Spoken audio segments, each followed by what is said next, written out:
Well guys, this year for Halloween, I wanted to do something special. So I thought, hey, let's just put a PC inside a pumpkin. And came out looking nice, but this thing is a ticking time bomb that's gonna explode in around 3 days. And it's due to the organic nature of the case. But we will discuss that in a few minutes. First, let me tell you how I did this and how you can do this, I guess, if you wanna replicate it, even though, again, I'm not sure I recommend you do. So first off, you wanna get a good looking pumpkin, you know, just a nice pumpkin that you just look at it and you're gonna think, hey, I can definitely put a mini ITX motherboard in this. And now, of course, you need to do this with a mini ITX motherboard unless you wanna like buy one of those prize-winning pumpkins, which are like 2 meters in length, but I just bought a regular pumpkin at supermarket. Also because we don't really have the budget around here at ImWateringPSUs. But anyways, just get a nice pumpkin and then, tricky part, convince your girlfriend to carve it out for you. Now that's probably the most difficult part of the process, but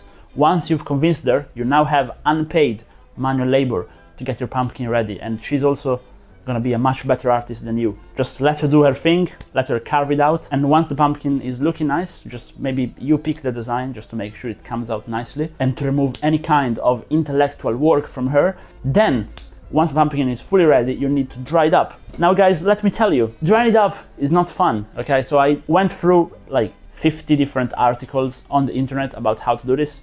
Some people were saying, hey, use cold air, don't use hot air. Some people were saying, use hot air, don't use cold air. Some people were saying, what matters is to have it dry. And so I just put rice in it because I figured, you know, it works with phones, it's gonna work with pumpkins too. Am I right?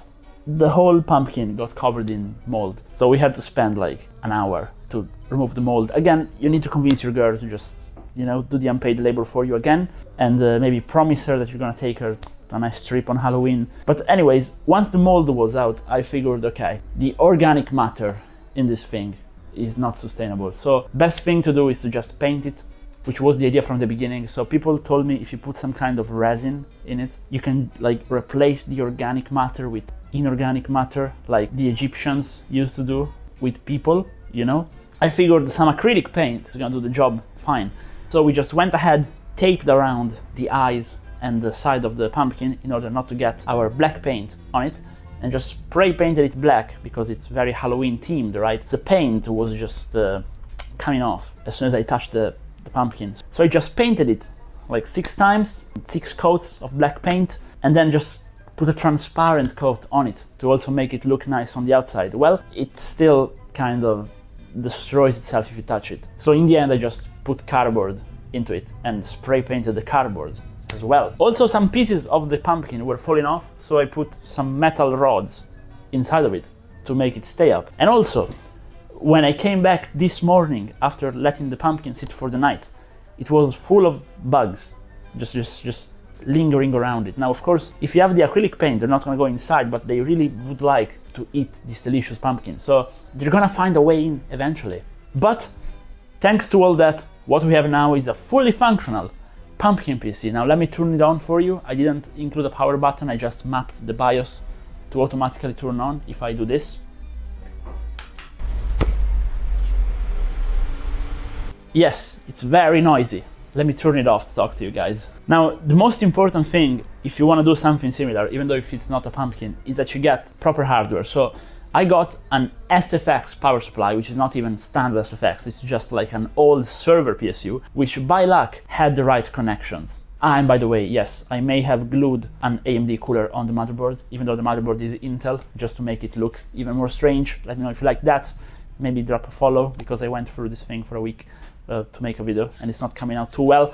But with the SFX PSU, I also soldered our green LED strip to make it look more spooky, and we now have everything finished. But as I told you at the beginning of the video, this thing is gonna last probably 3 days. I'm not sure it's gonna make it after Halloween, you know, but I want to showcase this thing at a convention, so I hope it lasts. Even though I filled it up with acrylic and cardboard, this thing is still organic. And there is one thing that it's vulnerable to, other than bugs, of course, and that is heat. And now, unfortunately, if I run this PC, even if I just run it to like open the browser, PC is putting out heat. The motherboard is getting warm, the power supply is getting warm, the cooler is dissipating hot air inside the pumpkin. So it is gonna melt. I think we have around 3 hours, maybe 4 hours of actual use case of this PC before it's gonna melt, and the pumpkin juice is gonna water our power supply, which is gonna be very themed to the channel, I think, but it's gonna short everything out. I'll try to film it if it does short out. But this is why you probably should not build a pumpkin, but it was very fun and we did it. So maybe next time I'll just buy a fake pumpkin and put a PC inside of it, like swap it out while making the video, so it looks like I know what I'm doing. But if you wanna support the channel and maybe see me do a better project for next year Halloween, maybe drop a like and a sub. Check out the channel for more PC builds, and hope to see you guys in another video. Bye bye and happy Halloween.